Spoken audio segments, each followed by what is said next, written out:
പുതിയ party രൂപീകരണവുമായി Kanthapuram AP. Abubakar Musliyar. Kerala മുസ്ലിം ജമാഅത്ത് എന്ന പേരിലാണ് കാന്തപുരത്തിന്റെ പാർട്ടി അറിയപ്പെടുക. സമസ്തയുടെ മാതൃസംഘടനയെന്ന് പറയുമ്പോഴും രാഷ്ട്രീയ സാമൂഹിക അജണ്ടകളോടെ തെരഞ്ഞെടുപ്പിൽ സമ്മർദ്ദ ശക്തിയാകുകയാണ് പാർട്ടി രൂപീകരണത്തോടെ ലക്ഷ്യമിടുന്നതെന്നാണ് വിലയിരുത്തപ്പെടുന്നത്.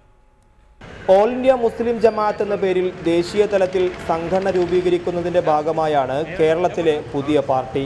കാന്തപുരം അബൂബക്കർ മുസ്ലിയാർ നേതൃത്വം നൽകുന്ന സമസ്ത എ.പി. വിഭാഗത്തിന്റെ വിവിധ വിഷയങ്ങളിലെ നിലപാടുകൾ കേരള മുസ്ലിം ജമാഅത്തിലൂടെയാകും പുറത്തുവരിക.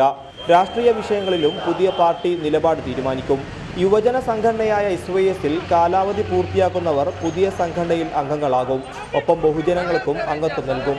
പുതിയ പാർട്ടിയുടെ പ്രഖ്യാപനം കാന്തപുരം നാളെ മലപ്പുറത്ത് നിർവഹിക്കും. ഈ സമസ്തകളുടെ ജംഇയ്യത്തുൽ ഉലമ വിഭാവനം ചെയ്യുന്ന ആശയ ആദർശങ്ങളെയും നയങ്ങളെയും അംഗീകരിക്കുകയും പ്രവർത്തിക്കുകയും ചെയ്യുന്ന അനുഭാവികളെയും സംഘടനാ കുടുംബത്തിലെ മുഴുവൻ 18 വയസ്സ് തികയുന്ന മുഴുവൻ ആളുകളെയും മെമ്പർഷിപ്പ് എടുത്തുകൊണ്ടുള്ള നീക്കങ്ങളാണ് ഇതിനോട് നടക്കുന്നത്. ഉത്തരേന്ത്യയിലെ വിവിധ മുസ്ലിം സംഘടനകളെ അണിനിരത്തി ജനുവരിയിൽ ദേശീയ കമ്മിറ്റി നിലവിൽ വരും. തൊഴിലാളി പ്രവാസി മേഖലകളിലും പോഷക സംഘടനകൾ രൂപീകരിച്ചാകും പുതിയ പാർട്ടിയുടെ പ്രവർത്തനം. റിപ്പോർട്ടർ, മലപ്പുറം.